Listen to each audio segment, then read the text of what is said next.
right, my next guest, Elisa Goodwin-Snell, is a licensed marriage and family therapist and author of a fantastic book, Dating Game Secrets for Marrying a Good Man. And who doesn't want a good man, right? She's owner of Davis Counseling Center, and she's also Utah's dating coach and a popular speaker at singles events.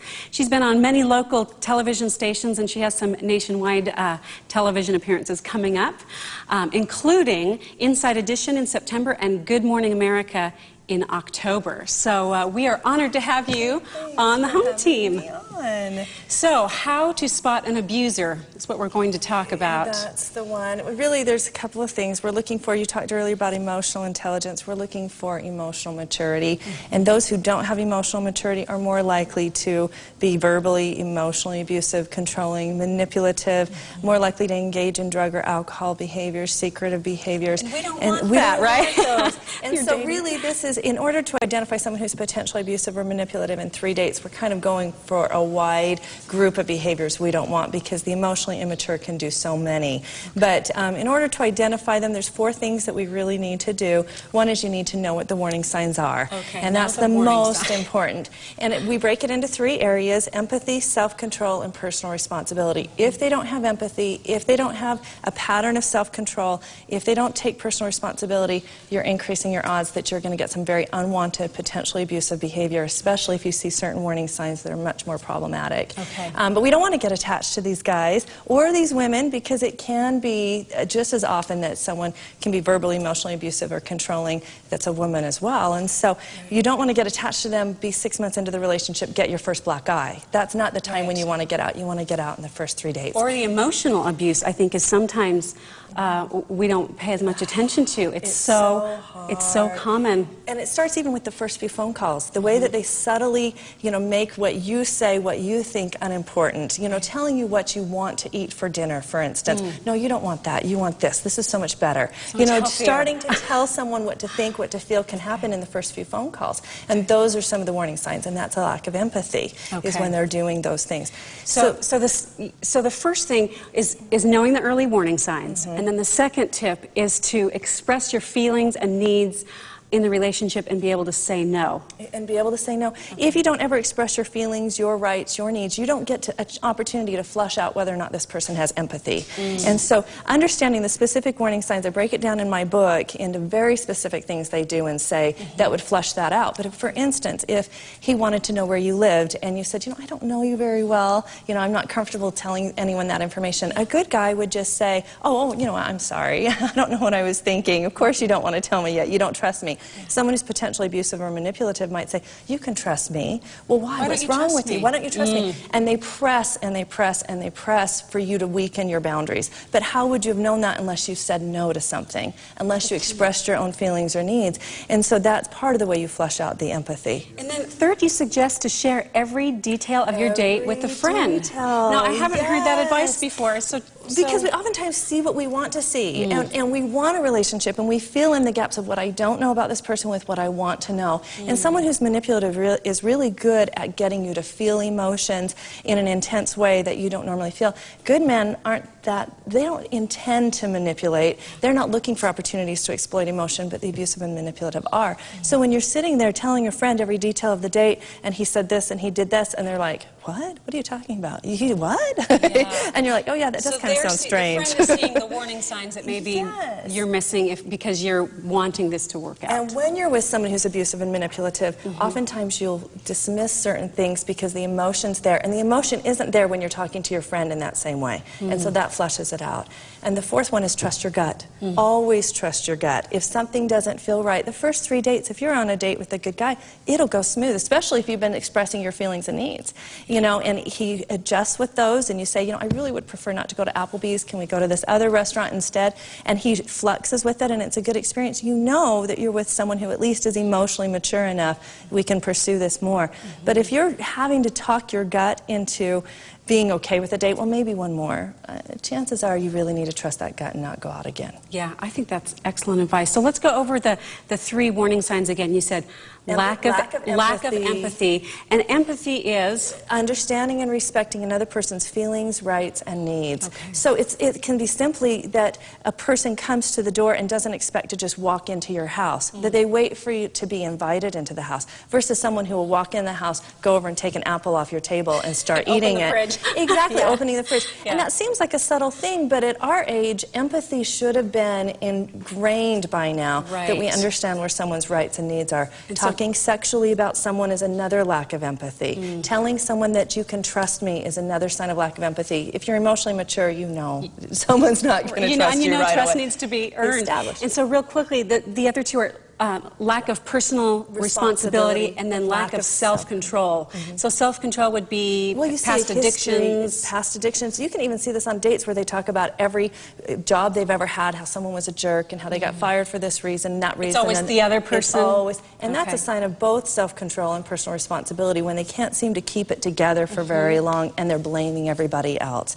And so there's more specifics in the book that are really important for people to know. So of course I encourage them to get the book. So. Wonderful. So Elisa is going to be with us for another segment, and we're going to talk about how to attract healthy, good men in the dating world. So stick with us on the Home Team.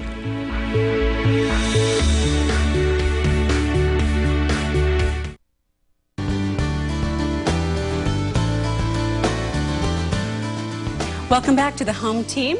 If you're just tuning in, I'm speaking with Elisa Goodwin-Snell, who's a licensed marriage and family therapist and Utah's popular dating coach. She's also an author.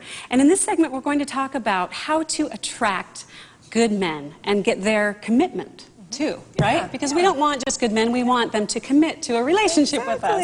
And you know, a lot of times the reason why people attract the wrong kinds of guys is because they don't really know how to attract the right kind of guys. You know, what motivates a good man and how to keep him motivated. And oftentimes we assume as women that somehow we have to lower our standards or expect less or even, you know, allow a certain amount of sexual conversations or sexual contact we're not comfortable with. And that isn't what motivates a good man.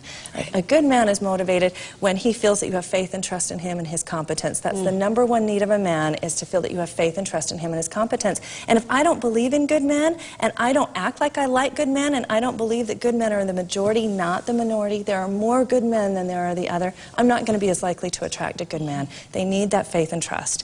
And so other things that they need is they need us to need them on some degree, not in terms of being needy, but in that we allow them to be a part of our lives. So for instance, you know, letting them know that we trust them enough to be a part of our lives and to need them. So that's another way, but in so many ways, and I talk about it frequently in the seminars I do. I refer to it as the 17 secrets to the male and female psychology, which is a popular one when I go and I speak at singles events. And tell me the secret combination. And that's where we've combined them into 5 simple ones for the show today, but the #1 is faith and trust. So they need to be trusted. And the second is that men, they love through sacrifice, and they like challenges, and they like to compete and to conquer and to succeed. And if you want a guy to commit, he needs to feel like a success in the relationship. Guys are not going to commit, and this is kind of going to the 5th one, but guys aren't going to commit if it doesn't logically make sense to do so. I mean, if they're not at a place in their life where they can logically take on that responsibility, they're not going to.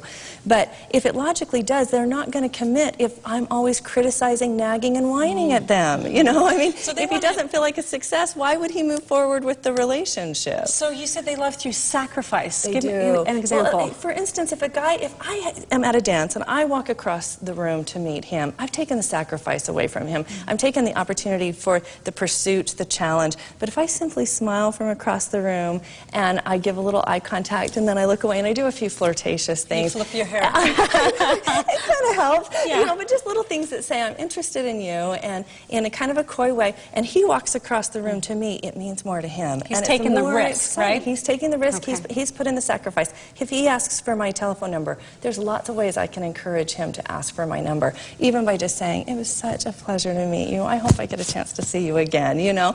And if he asks for my number, he's sacrificing. The more he works for this, the more he's going to value and appreciate it. But what's my role in supporting him in that? If I'm acting feminine and warm and approachable, and I'm sending messages that say, I like him, I trust him, he's much more likely to pursue me and to feel like a success and enjoy it. So the third point that you bring out is men, they like to feel appreciated and like the hero. Exactly. That men like to be the hero. But, you know, it's subtle little things. Like, for instance, if I'm having a bad day and I'm like, you know, I just need someone to listen to me for like 15 minutes. And at the end of the conversation, I say, oh, that helps so much. And I tell him and I show him appreciation and that the things that he does for me makes a difference. But again, I'm also showing that he's needed. And he needs to know that he's needed and he's valued and he's important. All of those things motivate a man to feel like he's making a difference. It's funny, I had my husband look through these 5 things, and I said, do you agree? And he said, yeah, I do. So you got my husband's validation for that. Exactly. And so the fourth is that men like women who act feminine, who like themselves, and who express opinions. Yes, absolutely. Because that's more of a challenge. I think sometimes women forget that men want someone who's confident, and that goes back to having a full bucket. Exactly. And we sometimes act as if men are fragile, and we have to be careful with their male egos. That's not a man. He doesn't want us to think we have to be careful with their egos. I often hear women say at these seminars, well, I'm educated, so, you know, I think I intimidate him. No, you don't intimidate him. You don't act in a way that makes him feel like you're flirting with him, you're interested in him, he's special. You're not interacting with his male psyche to pursue him. And I have a coaching program called Utah's Dating Coach. I'm a licensed marriage and family therapist as well, but in working with singles for so long, I wanted to venture into this. And so I do a lot of coaching, and I try to help women to send those messages that are going to support him in playing his role, but not playing his role for him. Underlying playing his role for him is saying, I don't have faith and trust in him that he'll play his role. Or I don't really need you. And that doesn't work for a good man. And so, you know, I talk about that. I've got a seminar coming up, and for the KJazz viewers, I'm offering 50% off on that. If they type in 50% off. If they will type in KJazz, K-J-Z-Z, right? Just to make sure we get it right, and as a promotional code. But that's only for a couple of days. But so lots of opportunities to educate. Our viewers can get 50% off of Finding Lasting Love workshop, right? And I'll post that on the KJazz website. So we'll if they type in the code, but it only is for like 2 or 3 days. Okay, so limited time. Okay, so and let's make sure we get the fifth point that men pursue commitment. You kind of mentioned this when it logically makes sense, right? When they feel successful in a relationship, and when they know that women expect a commitment. Well, yes, because why would he commit if things are going well? Why do I want to add more responsibility to my life? But when I'm being true to myself as a woman and I'm saying, you know, I love you, I really want this relationship to work, I have faith that you'll know what's best for you, but I'm not going to be comfortable staying in this relationship beyond a year without some sign that we're going to get engaged, because I need to keep my other options open. And I think some women are afraid to ask for the commitment, and from what you recommend, it's really necessary to require it. Why would he do it otherwise? And it also says that I have faith and trust in me, and I respect myself, and I respect my needs in the relationship. And he's more likely to step up to the plate in meeting those needs if I exert them. So, well, thank you so much. Well, we have those 5 free books. That's right, and we're going to be talking about that through the show. Dating Game Secrets for Marrying a Good Man is Elisa Goodwin Snell's book, and we will be giving those away to our first 5 call or email with an Ask Julie question for our Ask Julie segment. So I appreciate you being on, and also Elisa's website is askalisa.org or utahsdatingcoach.com. So thank you so much for being with us, and we'll be right back.